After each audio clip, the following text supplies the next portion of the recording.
Feliz sábado, hermanos. Feliz sábado, hermanos. Maranata. Maranata. Cristo viene. Todo lo que acontece en el mundo, hermanos, creo que ya es señal de la pronta venida de Cristo. Aunque siempre lo digo en cada predicación, la venida de Cristo está tan cerca que debe haber en su pueblo un revivamiento, debe haber una gran felicidad, porque como dijo Jesucristo, cuando veas las hojas brotar, es porque se acerca ya el verano o la primavera. Quiero agradecer a la iglesia de Ogden por la invitación nuevamente. Hermano Abimael, tenía ya como 6 meses que no venía, ¿verdad? Sí, tenía una predicación para el trimestre pasado, pero no pude asistir porque tenía que hacer una conferencia en la iglesia de Manuel, que al final no se llevó a cabo. Entonces dije, no, me hubiese quedado con Ogden. Me gusta mucho venir a esta iglesia, de verdad. También quiero darle gracias a Dios porque, bueno, mi suegra tuvo doble regalo ayer. Acaba de llegar su hijo de Venezuela, mi cuñado Alexis. Es un milagro porque a muchos venezolanos lo están devolviendo, pero Dios se ha manifestado con poder cada vez que viene Alexis para Estados Unidos a visitarnos. Dios está con cada uno de sus hijos, de verdad, y siempre nos protege, porque lo que es imposible para el hombre es posible para Dios. Igualmente, bueno, mi suegra tuvo otra noticia muy, se puede decir que impactante, muy hermosa, de cómo Dios plasma los milagros. Ayer le llegó una carta de migración dándole la aceptación del asilo. Entonces, alabado sea nuestro Dios. Ya de aquí a un año, Dios mediante, ya podrá tener su residencia y poder viajar a otros países a visitar la familia. Porque lamentablemente lo que ha ocurrido en Venezuela ha separado muchas familias. Yo tengo ya prácticamente casi que 5 años que no veo a mi familia. Pero como yo le digo a mi esposa, Dios nos tiene aquí con un propósito, cada uno de nosotros, pero no solamente a mí. Esta iglesia anteriormente enviaba misioneros al mundo. Hoy esta iglesia necesita misioneros aquí. Disculpen, me siento un poco mal con gripe y me tomé unas pastillas y creo que me causó somnolencia. Mi suegra me dijo, esa pastilla creo que causó somnolencia, porque la otra vez me la tomé y caí rendida. Y sí, ando como un poquito mareado, pero con el favor de Dios, Dios se va a manifestar con poder. Otro asunto, hermanos, es que quiero agradecer a la iglesia de Ogden por la ayuda que me dio por lo que viene siendo el certificado en religión en la Universidad de Andrew. Ya lo culminé, gracias a Dios. Fueron casi 2 años que va a ser, todos esos conocimientos va a ser impartido para la iglesia, porque para eso fuimos llamados, para que la iglesia, para que nosotros coloquemos esos dones y esos talentos a la iglesia, todo lo aprendido, y para que la iglesia crezca en sabiduría, crezca en amor, en fraternidad, y así podamos llevar el mensaje al mundo. También quiero pedirle oraciones. Bueno, parece un día de oración y peticiones, pero hay que darle gracias a Dios de verdad, porque ya mandé mis papeles para la Universidad de Andrew, para lo que viene siendo la maestría en ministerio pastoral. Como me dice mi esposa, Israel, ya tú hiciste lo tuyo, ahora le toca a Dios. Si es la voluntad de Dios de que yo pueda hacer la maestría en la universidad, en 1 o 2 semanas me estarían dando respuestas si soy aceptado, y tendría que viajar a Michigan para recibir las primeras clases de la maestría, Dios mediante, si es su voluntad. A veces veo el pasado y veo como Dios hace caminar a su pueblo en medio del mar y nos guía para lo que viene siendo el trabajo para la obra. De verdad que estoy muy emocionado en eso y bueno, que sea la voluntad de Dios todo. Vamos a orar. Inclinemos el rostro para orar. Amantísimo y buen Dios, Señor, en esta hora te damos gracias, Padre, porque eres un Dios misericordioso, benevolente, eres un Dios de amor, Padre, que a pesar de nuestras transgresiones diarias, Padre, tú cada día nos amas como si nunca hubiésemos cometido un pecado. Te damos gracias por tu gracia, por tu redención, por tu amor, por tu bondad, Padre. Te pedimos, o te pido humildemente, Padre, que estas palabras que se va a predicar hoy, que son de vital importancia para la iglesia, Señor, se manifieste con poder en tu pueblo, Señor. Que cada persona aquí presente pueda internalizar, Señor, lo que hoy aquí se hable y que sea para vida eterna, Señor. Te lo pedimos en el nombre de Cristo Jesús. Amén y amén. El pecado, hermanos. El pecado es un problema que ha estado en la humanidad por aproximadamente 6.000 años. A veces malentendido. Esta comprensión errónea de lo que viene siendo el pecado ha llevado al pueblo de Dios a incurrir en prácticas erróneas. Porque si nosotros tenemos una enfermedad y vamos a un médico y el médico nos hace un mal diagnóstico, ¿cómo va a ser el tratamiento? Erróneo. Igualmente pasa con el pecado, hermanos. Si no tenemos una comprensión adecuada o correcta de lo que viene siendo el flagelo del pecado, vamos a tener soluciones erróneas. Y nuestra vida espiritual va a ir mermando día tras día. Y esto hace que la iglesia tenga un enfriamiento espiritual. Que no nos provoque ir a predicar el mensaje, que no nos provoque hacer estudios bíblicos, que no nos provoque cargos en la iglesia. Todo eso son consecuencias del pecado. ¿Qué es el pecado? Vamos a abrir en 1 Juan capítulo 3, versículo 4. 1 Juan capítulo 3, versículo 4. Este nos da la mejor o la correcta definición de lo que viene siendo el pecado. En Romanos 14, 23 dice de que el que no tenga fe es pecado. Y también en Santiago nos dice en el 4:17 que el que sabe hacer lo bueno y no lo hace, se le cuenta como pecado. Pero estas dos definiciones, y hay muchas más en la Biblia, no da una visión real de lo que viene siendo el pecado. La correcta definición del pecado lo vemos en 1 Juan capítulo 3, versículo 4, y dice así: todo aquel que comete pecado infringe también la ley. Pues, ¿qué es el pecado? Infracción de la ley. Y fíjense, hermanos, como yo le decía ahorita, de que tenemos una errónea comprensión del pecado y por ende vamos a tener un mal concepto de lo que viene siendo el plan de salvación. Muchos piensan que el plan de salvación viene siendo la vida eterna, o que el plan de salvación viene siendo estar junto al mar de cristal o al lado del árbol de la vida, o entrar por las calles perlinas llenas de oro. Y eso no viene siendo la salvación.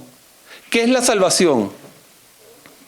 La salvación es el pecado, o es pecado.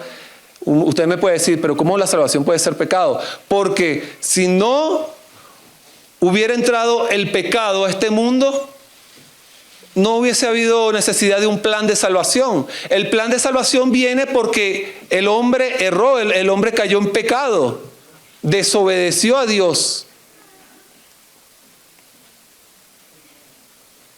Fíjense que lo que nosotros entendemos como pecado viene siendo un problema muy profundo.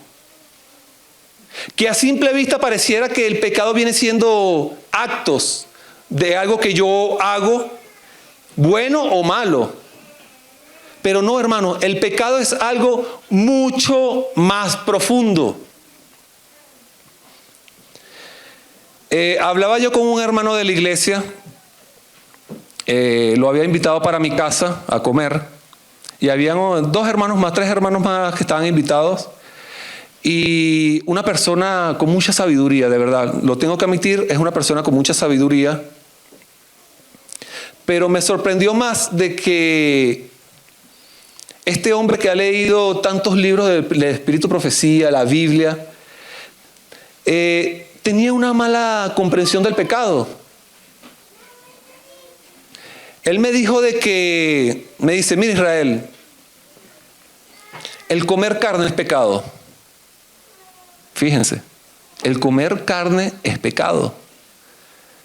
Me empezó a dar versículos bíblicos de que a partir de 1844 se abre un nuevo conocimiento a la iglesia por parte de la iglesia adventista, el régimen pro salud. Entonces él decía que en la época de Jesucristo era muy distinto a lo que vienen siendo los animales hoy en día. Y me dice, Santiago dice de que el que sabe hacer lo bueno y no lo hace se cuenta como pecado. Al parecer es una buena teoría, se puede decir, o una buena conclusión. Pero yo le dije, hermano, lo que pasa es que estás errado porque el pecado es mucho más profundo. Yo le dije de que un árbol que tenga la raíz dañada, ¿cómo van a salir sus hojas y sus frutos? En mal estado. Pero porque la raíz está enferma. Yo le decía a ese hermano de que lo que él está haciendo es cortando las ramas y los frutos de ese árbol. Pero la raíz sigue estando intacta. Es decir, que ese árbol va a seguir sacando hojas y frutos podridos. Y es así. Porque no hemos entendido el problema del pecado. Hemos estado en la iglesia 5, 10, 15, 20 años y todavía nuestros frutos no son los correctos. Y entonces decimos, ¿pero qué me pasa? Quiero hacer lo bueno, pero no lo hago. Y es una lucha que hemos estado día tras día tras día. Cometemos el pecado, le pedimos perdón a Dios y al día siguiente volvemos a cometer el mismo pecado. Porque aún no hemos entendido la raíz del problema.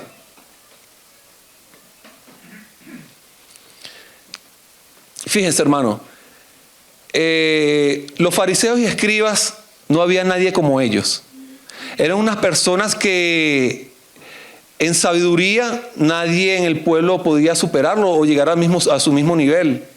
La forma de vestirse de los fariseos era una forma de vestirse que llamaba la atención al pueblo. Yo me imagino que los matrimonios de esos líderes religiosos eran matrimonios ejemplares.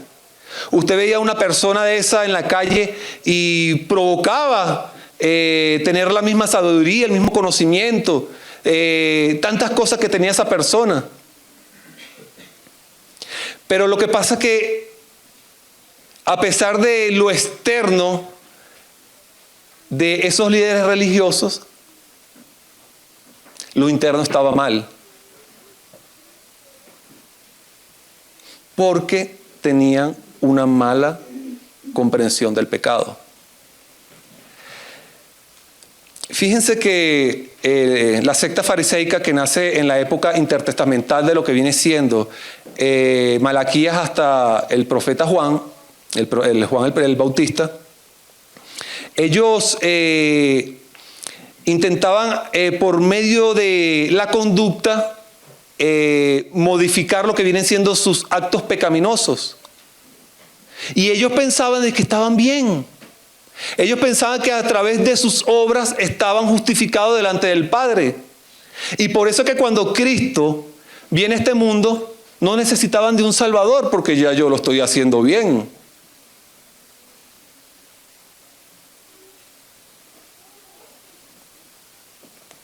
Fíjense lo que dice la hermana Guaya en Camino a Cristo, segundo párrafo. El segundo párrafo se llama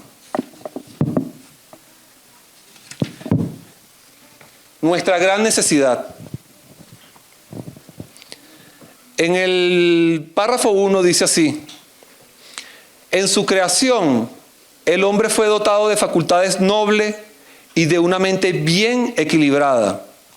Era perfecto y estaba en armonía con Dios. Sus pensamientos eran puros y sus designios santos. Pero por la desobediencia se pervirtieron sus facultades y el egoísmo sustituyó al amor. Por la transgresión, su naturaleza llegó a debilitarse de tal manera que no le fue posible resistir el poder del mal con sus propias fuerzas. Fue esclavizado por Satanás y hubiera permanecido así para siempre si Dios no hubiese intervenido de una manera especial. Ahora fíjense lo que dice aquí. Por esfuerzo propio es imposible librarnos del abismo del pecado en el cual estamos sumidos. ¿Qué dice la hermana White? Por esfuerzo propio es imposible librarnos del problema del pecado, en el problema que estamos sumidos. Fíjense, nuestro corazón es malo y no podemos cambiarlo. ¿Quién de la inmundicia puede sacar pureza? No hay nadie que pueda hacerlo. La mentalidad pecaminosa es enemigo de Dios, pues no se somete a la ley de Dios ni es capaz de hacerlo. La educación, la cultura, el ejercicio de la voluntad y el esfuerzo humano, todos tienen su propio espacio, pero aquí no poseen poder alguno. Puede generar un cambio de lo externo, como estaba ocurriendo con los fariseos y escribas, en el comportamiento, pero no pueden cambiar el corazón, no pueden purificar los manantiales de la vida. Es necesario que obre un poder, o es necesario que exista un poder que obre desde el interior, una nueva vida de lo alto, antes que el hombre pueda ser transformado del pecado a la santidad. Ese poder es Cristo Jesús. Fíjense, hermanos, qué interesante lo que dice la hermana White. Mira, yo puedo esforzar mi pensamiento, puedo tener la educación, puedo realizar obras que supuestamente son correctas, pero todo eso no tiene el poder de purificar los manantiales del alma. No tiene el poder. Puede generar un cambio externo en la conducta, pero no ataca la raíz del problema. Porque fíjense, hermano, el pecado viene siendo un problema de... Se me olvidó la palabra, pero el pecado viene siendo un problema que viene desde adentro.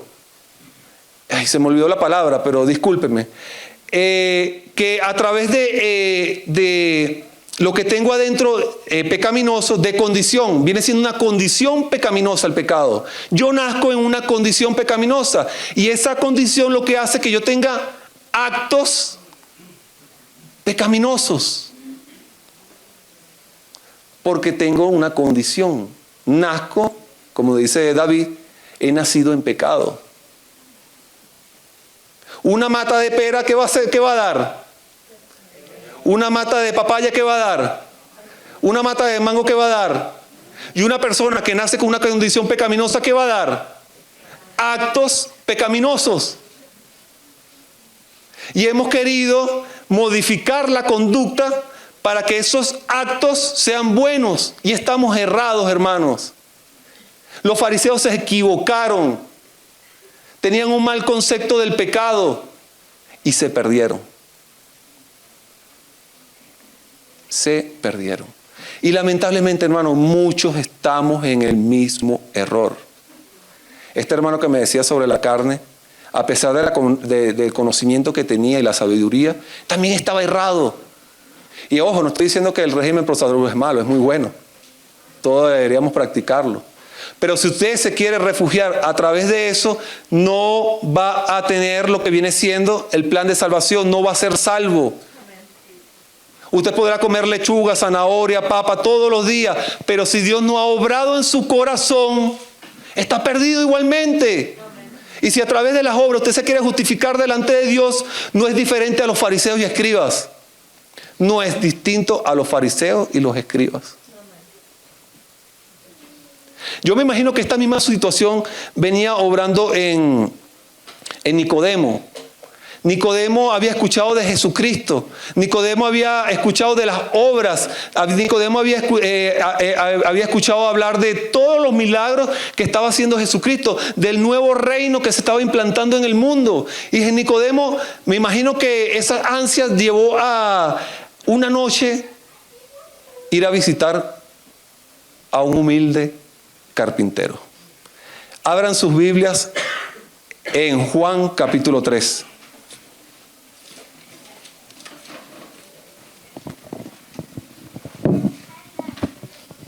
Versículo 1.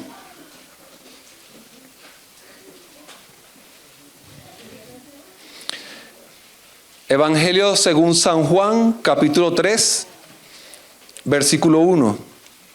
Dice así: había un hombre de los fariseos que se llamaba Nicodemo, un principal entre los judíos. Este vino a Jesús de noche y le dijo: Rabí, sabemos que has venido de Dios como maestro, porque nadie puede hacer estas señales que tú haces si no está Dios con él. Respondiendo Jesús le dijo: de cierto te digo, que el que no naciere de nuevo no puede ver el reino de Dios. Nicodemo le dijo: ¿cómo puede un hombre nacer siendo viejo? ¿Puede acaso entrar por segunda vez en el vientre de su madre y nacer? Respondiendo Jesús: de cierto te digo, que el que no naciere del agua y del espíritu no puede entrar en el reino de Dios. Lo que es nacido de la carne, carne es, y lo que es nacido del espíritu, espíritu es. No te maravilles, Nicodemo, de lo que te dije, porque es necesario que nazcas de nuevo. Fíjense, muchos teólogos han llegado a la conclusión de que si toda la Biblia se perdiera y sobreviviera únicamente el capítulo 3 de Juan, tenemos lo necesario para lo que viene siendo el plan de salvación. Si toda la Biblia se perdiera y únicamente sobreviviera el capítulo 3 de Juan, aquí están escritas las palabras más sabias para tener lo que viene siendo el plan de salvación. Fíjense, Nicodemo era una persona culta. Nicodemo era un fariseo. Nicodemo tenía sabiduría. La tenía. Nicodemo tenía inteligencia. ¿Cómo era Nicodemo externamente? Supuestamente puro y santo. Lo que reflejaba ese hombre en el exterior era algo digno de admirar. Nicodemo tenía liturgia, Nicodemo tenía religión, Nicodemo tenía sabiduría, pero estaba mal. Y Jesucristo le da en el fondo del problema. Toca lo que viene siendo el fondo de su corazón. ¿Qué le dice Jesucristo? Nicodemo, estás errado. Jesús le dio una clase de teología a Nicodemo. Le dijo: lo que tú has pensado toda tu vida está mal. Vas a camino de muerte, Nicodemo. Porque no has nacido de nuevo. Has querido por medio de tus obras justificarte, pero tienes que venir a mí, que yo soy el agua pura, el manantial de vida que puede purificar tu pecado. Porque lo que es nacido de la carne, Nicodemo, carne es. Tú tienes un problema, Nicodemo. Tú tuviste un primer nacimiento y ese primer nacimiento vino defectuoso. Naciste con una condición. Necesitas un nuevo nacimiento. Necesitas nacer de nuevo. Lo que es nacido de la carne, carne es. Y lo que es nacido del espíritu, espíritu es. No te maravilles, Nicodemo, porque es necesario que nazcas de nuevo. ¿Cuántos de nosotros hemos nacido nuevamente? ¿Cuándo hemos sentido esa condición de que estamos en armonía con Dios? ¿O cometemos los mismos errores todos los días y todos los días le vamos pidiendo perdón a Dios? Vean en Romanos capítulo 7.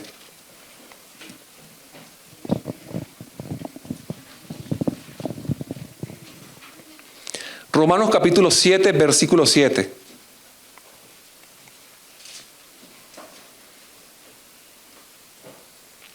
Dice así.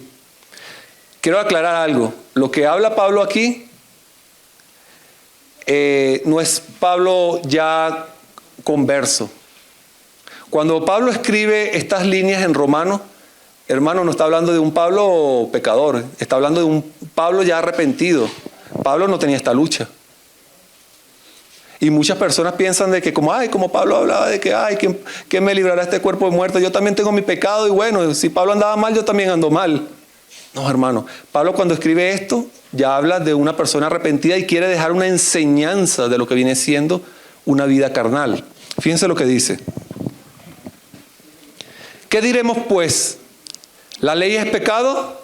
En ninguna manera. Pues yo no conocí el pecado si no fuera por la ley. Porque tampoco conociera la codicia si la ley no dijera, no codiciarás.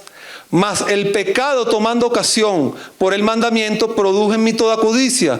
Porque sin la ley el pecado está muerto. Aquí lo que nos está diciendo el apóstol Pablo es que, hablando de esa persona, que él no tenía el conocimiento de la ley. Pero cuando entendió que en la ley dice no codiciarás, él ya tiene el conocimiento ahora del pecado. ¿Y ahora qué hace la ley? Le dice que está mal, que está siendo juzgado.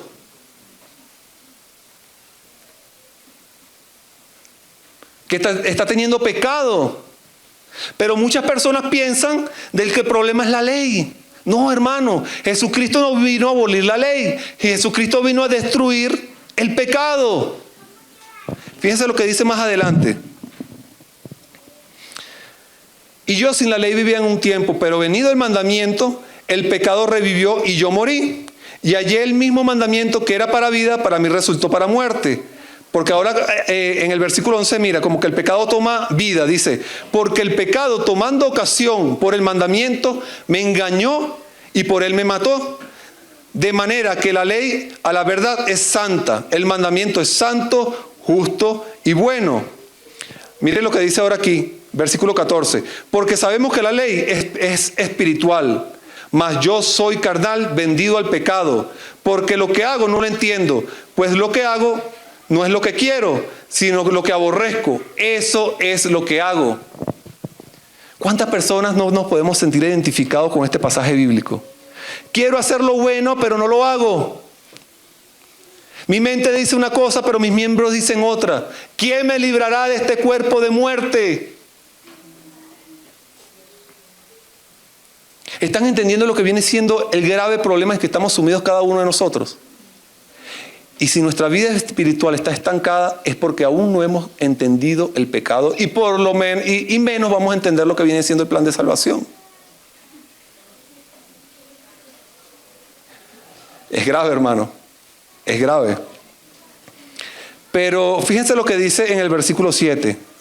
¿Qué diremos pues? ¿La ley es pecado? En ninguna manera. El problema no viene siendo la ley.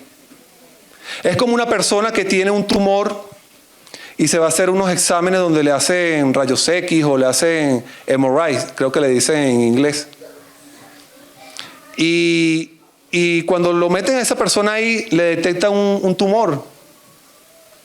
¿Quién tiene el tumor? ¿La ley o la persona? La máquina lo único que hace es reflejar lo que ese hombre tiene una condición maligna. Cuando dice que cuando el pecado tenía ocasión de mí, yo morí, lo que trata de decir Pablo aquí es que cuando él tuvo el conocimiento del pecado, el pecado produjo muerte. Porque ¿cuál es la paga del pecado? La muerte. Y cuando esa máquina refleja la condición de esa persona, ya la persona entra en ocasión de que tiene un tumor maligno. Y que si no es tratado va a morir. Igualmente pasa con el pecado. Si el pecado no es tratado de la forma correcta, lamentablemente vamos en camino de muerte. Pero nuestro Señor Jesucristo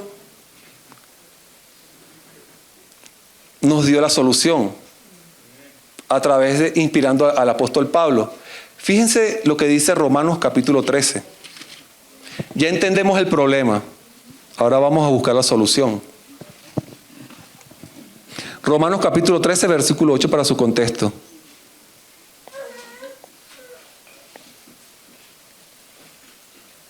Dice así: no debáis nadie nada, sino el amaros los unos a los otros, porque el que ama al prójimo, ¿qué dice?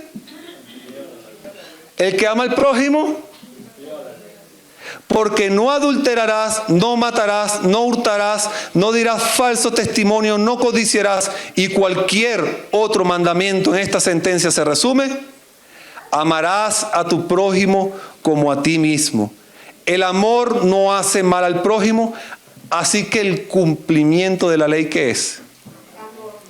¿Y cómo hemos andado cumpliendo la ley nosotros? ¿Cómo hemos andado a través de estos largos años nosotros queriendo cumplir la ley?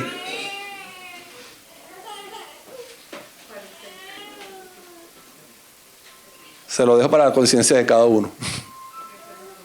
La única forma del cumplimiento de la ley es el amor. Ahora fíjense, hermano.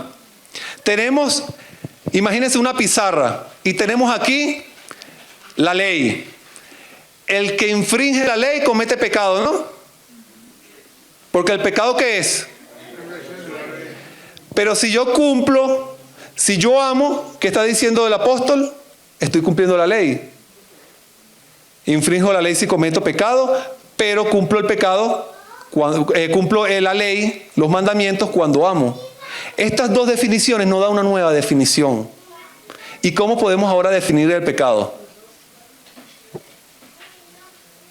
¿No saben? ¿Cómo podemos ahora definir el pecado si la primera definición nos dice que si cometemos el pecado infringe la ley? Pero si amamos, estamos cumpliendo la ley. La nueva definición, ¿cuál sería? La falta de amor. Ahora entendemos cuál es el problema que nosotros hemos cargado tanto tiempo. Porque si yo veo a un hermano que está pasando una aflicción y no siento dolor por ese hermano, no estoy cumpliendo la ley porque no lo estoy amando. Si yo hablo mal de una persona, no estoy cumpliendo la ley porque no lo amo. Si yo ignoro a una persona, no estoy cumpliendo la ley porque no lo amo.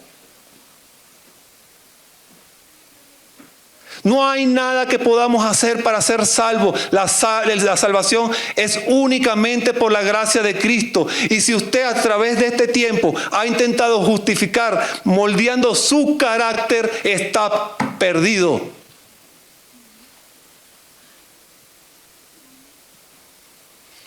Vamos a Mateo capítulo 5, porque creo que el tiempo se está acabando.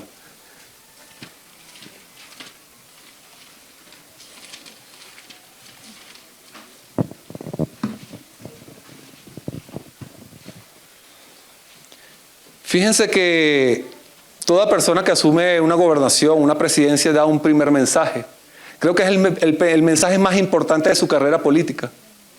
Y aquí Jesús está dando su primer mensaje de lo que viene siendo su ministerio. Son las palabras más sabias que usted podrá conseguir en la Biblia.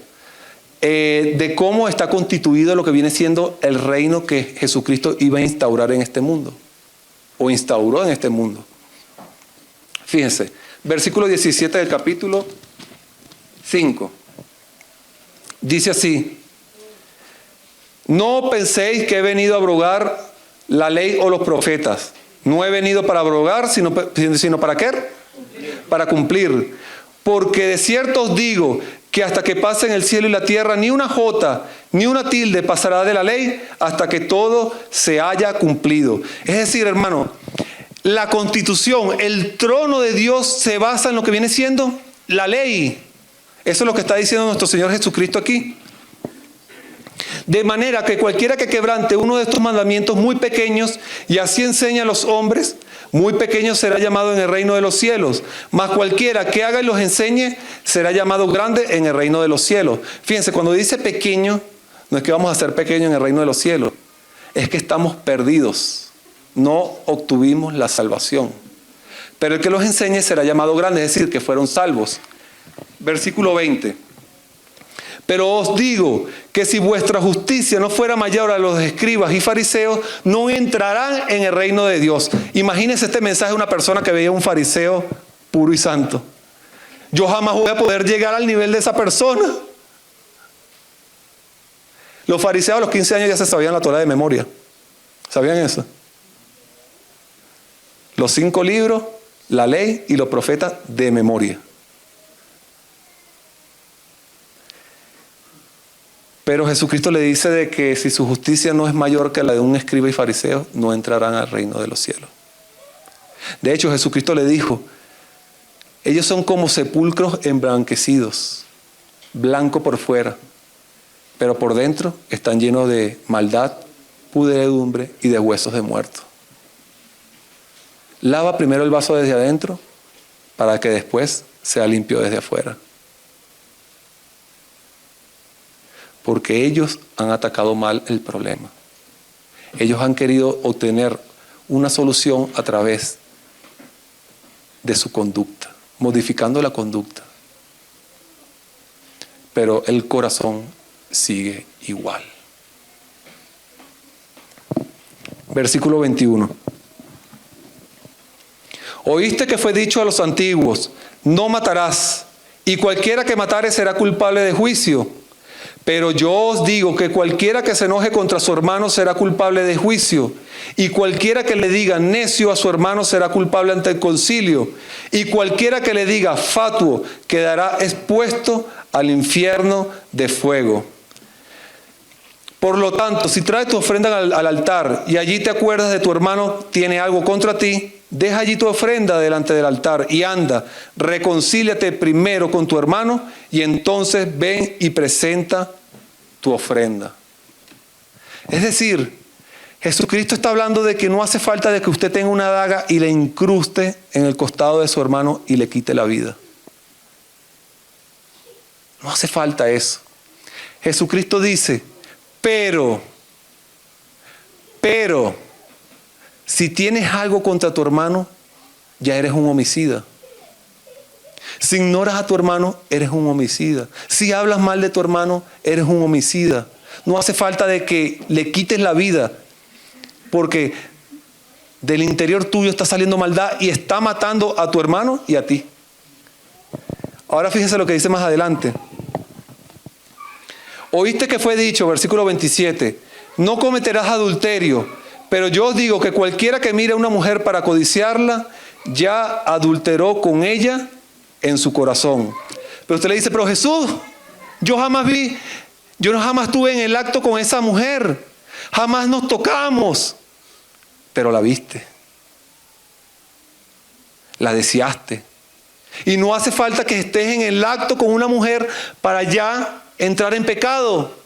El simple hecho de pensar, ya estás cometiendo pecado. Porque no ha habido una nueva vida en tu interior. Sigues siendo la misma persona que se sumergió en las aguas bautismales y no ha habido un cambio completo en tu vida. Como dice la hermana Guay, Cristo no ha llegado a tu corazón y a tu mente.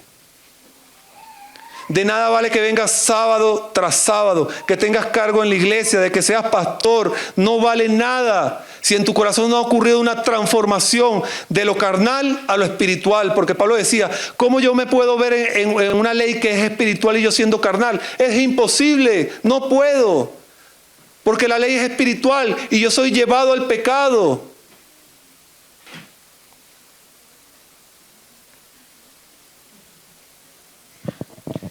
Versículo 38. Oíste que fue dicho, ojo por ojo y diente por diente. Pero yo os digo, no resistáis al que es malo. Antes, a cualquiera que te hiera la mejilla derecha, vuélvele también la otra.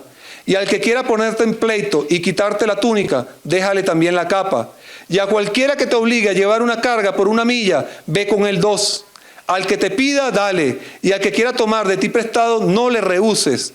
Oíste que fue dicho, amarás a tu prójimo y aborrecerás a tu enemigo.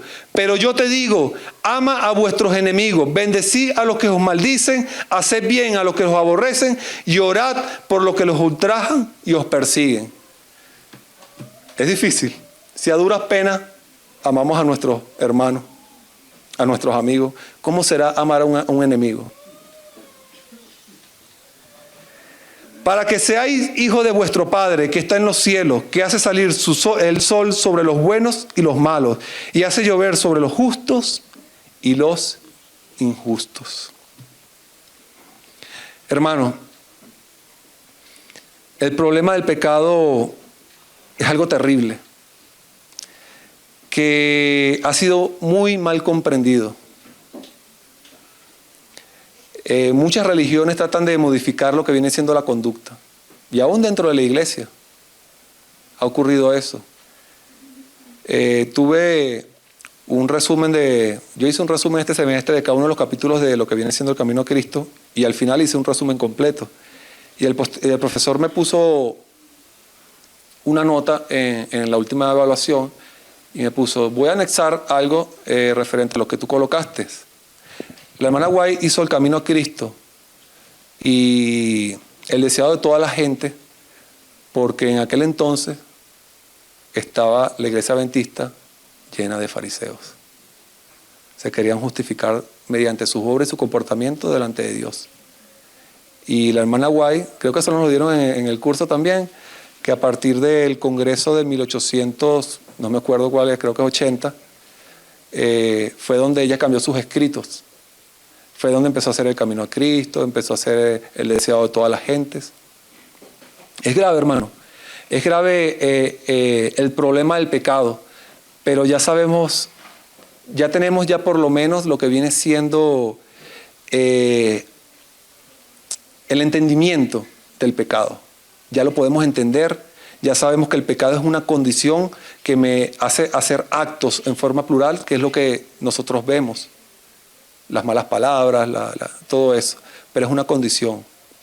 Sabemos que el pecado, la ley nos refleja lo que viene siendo esa condición, como dice Juan Romanos en capítulo 7, y en el capítulo 13 nos dice que a través del amor nosotros cumplimos la ley.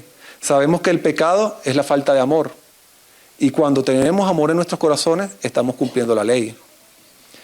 Si Dios mediante es la voluntad de Dios, hablaremos más adelante de lo que viene siendo Juan cuando dice que así como la serpiente fue alzada en el desierto, así el Hijo del Hombre tiene que ser levantado para que todo aquel que lo mire y crea en Él no se pierda, mas tenga vida eterna. Veremos cómo la sangre de Cristo, veremos cómo la cruz del Calvario nos da la solución al problema y al flagelo del pecado. Feliz sábado, hermano, y que Dios le bendiga.